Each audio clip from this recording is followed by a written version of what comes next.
PCB, printed circuit board. Ya mungkin beberapa dari kalian yang nonton video ini mau desain PCB custom sendiri, terutama pada kalian yang hobi elektronik atau pelajar seperti saya. Nah, tapi belum tahu nih gimana cara desainnya.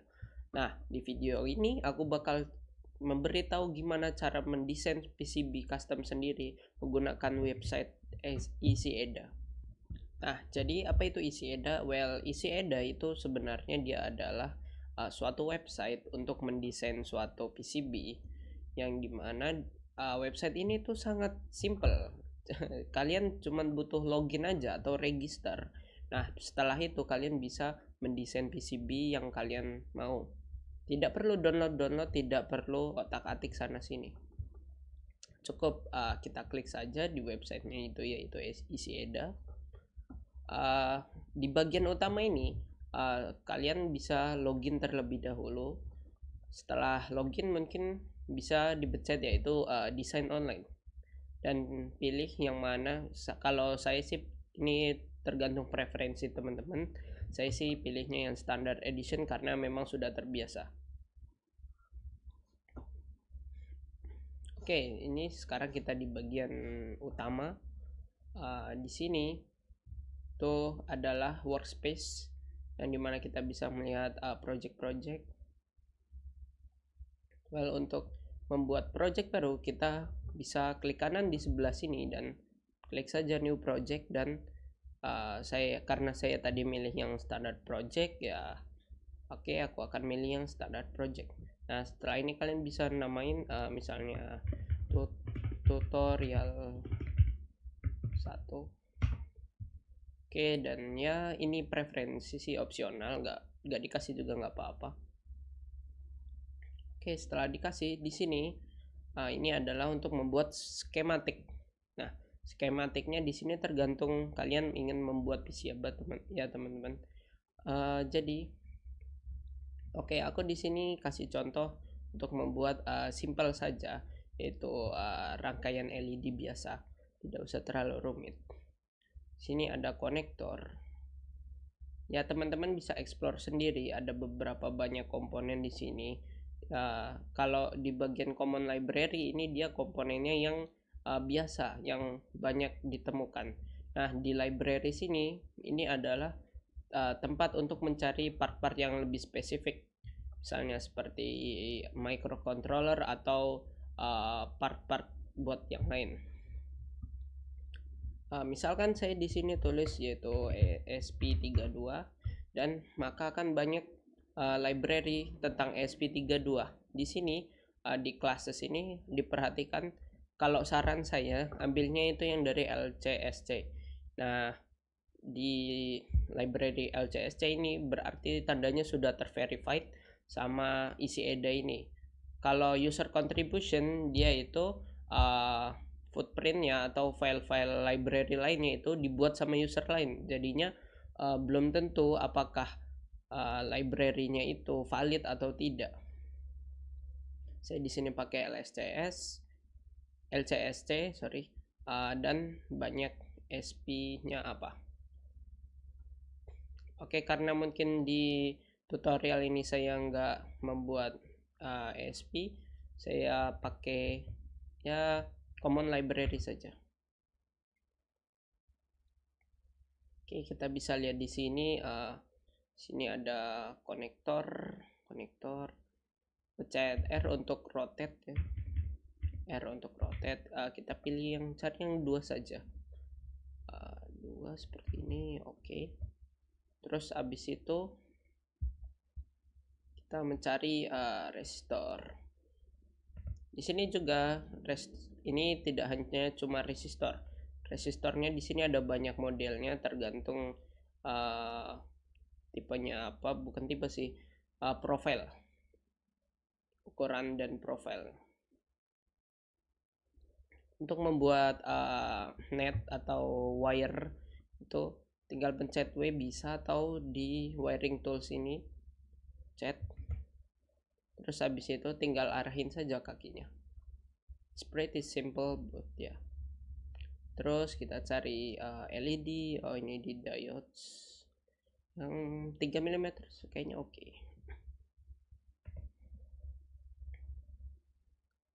taruh di sini dan taruh di sini. Simple, hanya rangkaian LED biasa. Nah, di sini ada banyak fitur lainnya juga. Teman-teman bisa explore sendiri, bisa seperti line ini dia tuh cuman garis biasa doang. Di sini spine ya cuman garis biasa. Dan di sini ini ada net flag. Yang dimana net flag itu dia sebagai penanda. Tuh, misalnya contoh di sini VCC, berarti jalur yang satu jalur ini, hanya jalur yang ini itu dia sebagai VCC. Atau teman-teman bisa bawa sini dikasih ground sebagai penanda bahwa jalur yang setelah dilewati oleh LED ini adalah sebagai ground.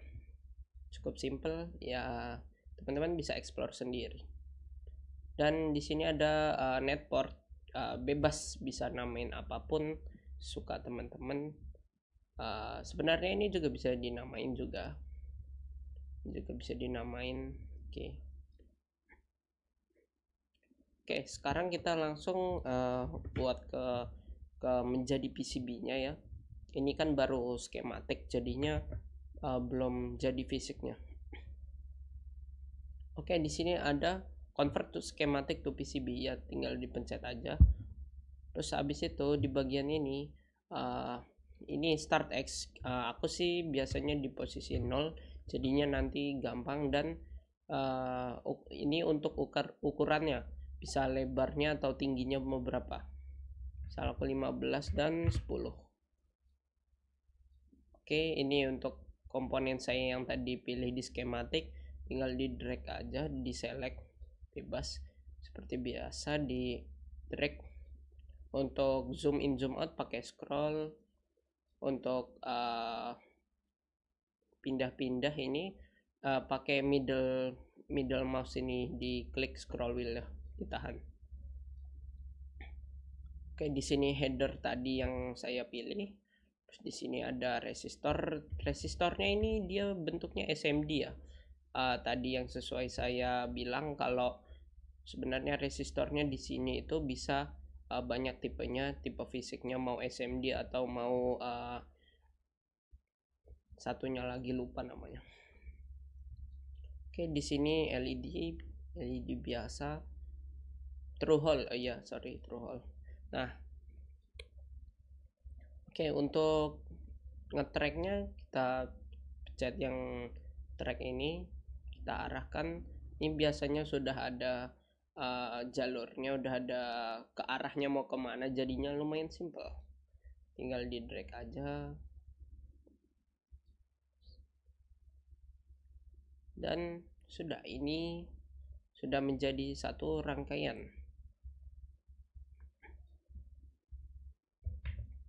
Oke, untuk beberapa, di sini kita bisa melihat di samping kanan, di sini ada routing width. Nah, routing width-nya ini yaitu untuk mengatur ketebalan jalurnya. Misalkan ini 0,254 mm alias 1 mil apa berapa lupa saya.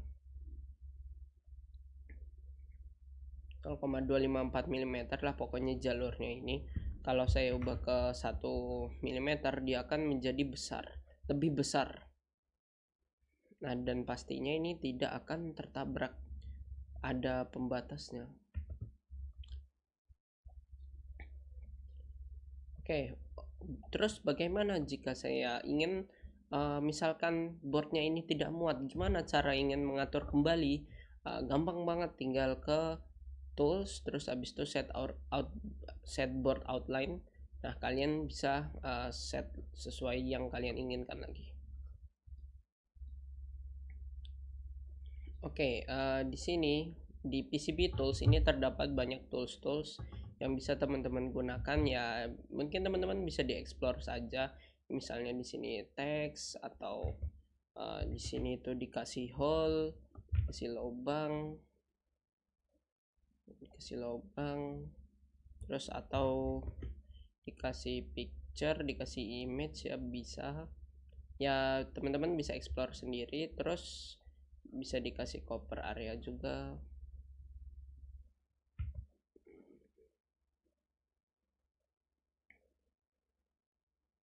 cukup simple dan lumayan mudah dimengerti. Dan di kanan sini ini ada routing angle, ada routing conflict dan lain-lain. Nah, saya sarankan sih yang routing angle-nya ini cukup di 45 derajat aja ya. Karena itu paling umumnya untuk jalan sebuah PCB adalah 45 derajat. Oke, misalkan teman-teman sudah jadi atau ingin melihat previewnya bagaimana bentuk 3D-nya atau bentuk dua dimensinya, teman-teman cukup ke bagian atas ini dan ini ada dua dimensi dan 3D view. Misalnya untuk 3D view yang kita lihat di sini tadi atau ke 2D view. Sorry. Oke, untuk selanjutnya di atas sini itu ada yang namanya desain. Desain ini dia ada desain rule sama desain di cek DRC. Nah, desain rule ini adalah suatu peraturan-peraturan untuk mendesain ya. Jadi desain itu dia jalurnya ini dia tuh nggak asal-asalan, nggak nggak asal-asalan, pasti ada perhitungannya. Apalagi untuk PCB yang sangat-sangat membutuhkan ketepatan. Nah, di sini di desain ini ada desain rules, ada minimum lebar jalurnya, terus habisnya ada clearance alias jarak antar jalur, terus ada via dan lain-lain. Teman-teman bisa diekspor sendiri, bisa diatur. Misalkan teman-teman ingin jalan semua jalurnya itu adalah 1 mm ya, tinggal ditulis 1 mm saja. Nah, tadi kan kita sudah set kalau sebenarnya kalau di peraturannya itu minimum 1 mm kan untuk jalurnya. Nah, sementara di sini itu masih 0,254 mm, which kalau kita cek DRC dia bakal error alias tidak memenuhi standar DRC tadi. Nah, fungsinya itu DRC untuk standar desain untuk tidak short circuit atau terjadinya kebakaran pada PCB. Oke, terus di sini ada yaitu layer dan objek. Nah, layer dan objek ini kalian bisa pakai berapa nih? Misalnya ini top layer. Top layer ini berarti yang jalur yang atas. Bisa juga kita pakai yang bottom layer. Misalnya kita mau bikin PCB yang 2 layer bisa. Oke, ini tinggal ditaruh sini aja. Atau teman-teman mau menambahkan teks, tinggal pilih yang top silk layer terus ditambah teks di sini. Bebas. Terus untuk mengecilnya saya sih biasanya ngecilin height-nya. Salah satu di sini akan lebih kecil. Oke. Dan banyak layer-layer lainnya yang teman-teman bisa explore sendiri. Terus apa lagi ya? Terus di sini ada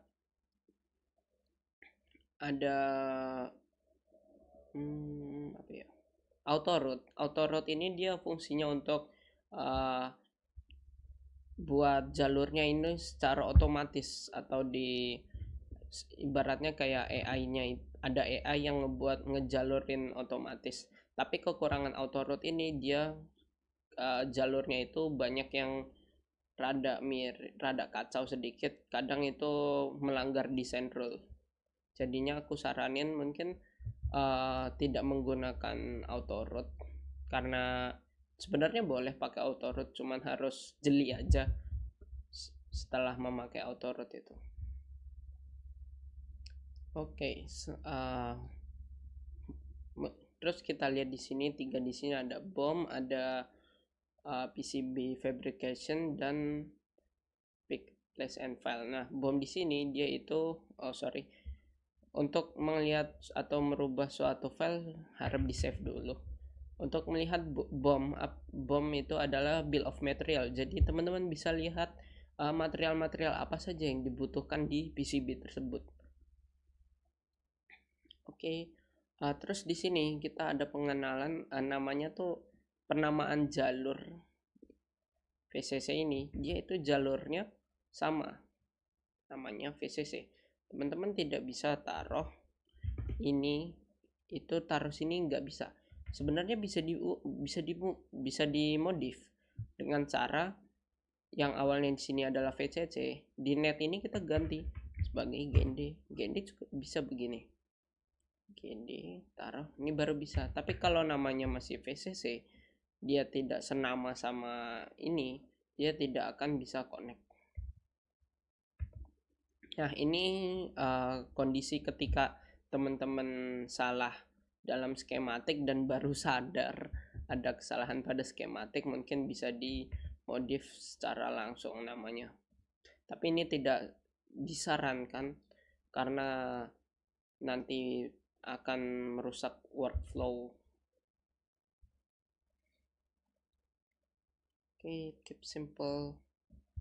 Dan beberapa triks bikin PCB dari aku, kalau buat hole atau buat lubang itu mending jangan langsung hole begini, karena itu bisa ngebuat rawan short circuit ya. Jadi aku buatnya itu adalah dibikin padnya ini ke oval bisa ataupun ke round. Terus soalnya misal aku mau nggak ada hole. Oh, set ke multi layer untuk hole-nya itu. Hole-nya aku ubah jadi misal 2 mili. Ya, jadinya seperti ini. Ya, itu nanti saat kalian membuat copper area atau begini, itu dia ada selisihnya, ada clearance-nya, ada apa namanya, ada jaraknya. Jadi nanti itu dia tidak bakal nge-short. Kalau aku kasih hole biasa,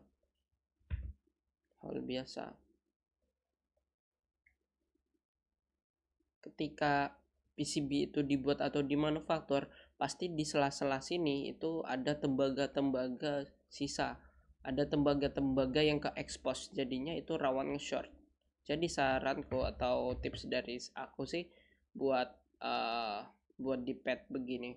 Terus mending tidak usah dinamakan biar tidak ada layer atau jalur yang tersambung sini. Jadi clear.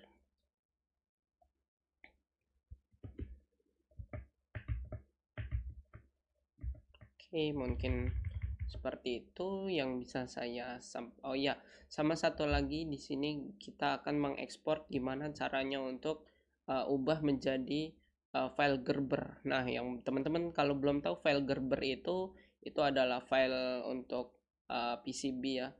Kalau teman-teman pengen nyetak PCB ke manufaktur ya, Gerber bisa jadi salah satu solusi file untuk membuat PCB tersebut. Kita cek DRC lagi, tidak ada yang error, dan kita langsung aja ekspor ke di save dulu dan pencet simbol yang G di atas dan ada tulisan cek DRC atau no generate Gerber. Tapi tadi saya udah cek DRC dan tidak ada error. Oke, langsung saja generate Gerber. Nah, di sini di bagian ini generate PCB fabricate, dipencet aja generate Gerber untuk mendownload file Gerbernya. Oke, setelah ada ini sudah terdownload ya file Gerbernya. Ini cukup cepat juga dan cukup simpel, hanya memodalkan suatu website kita udah bisa membuat PCB sederhana. Atau kalian teman-teman mau membuat PCB yang lebih kompleks, bisa search sendiri di sini library-nya. Tersedia banyak, ratusan ribu library di sini oleh komunitas-komunitas ya. Makanya ICEDA ini sangat bisa menjadi salah satu alternatif untuk membuat PCB. Untuk mendesain suatu PCB.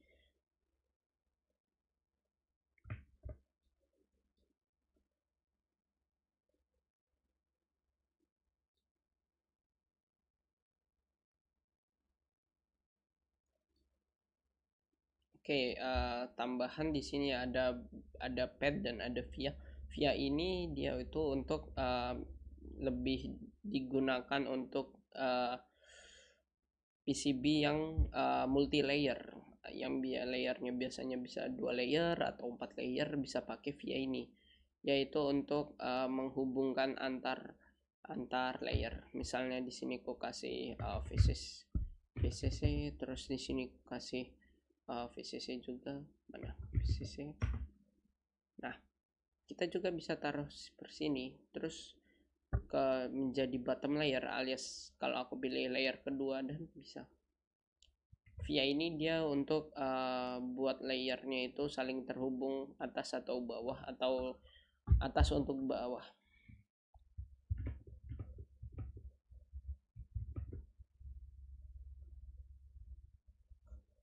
Mungkin sekian video yang saya buat ya. Semoga video ini bermanfaat untuk teman-teman yang hobi elektronik atau pelajar-pelajar untuk bisa mendesain PCB sendiri. Ya, terima kasih sudah menonton.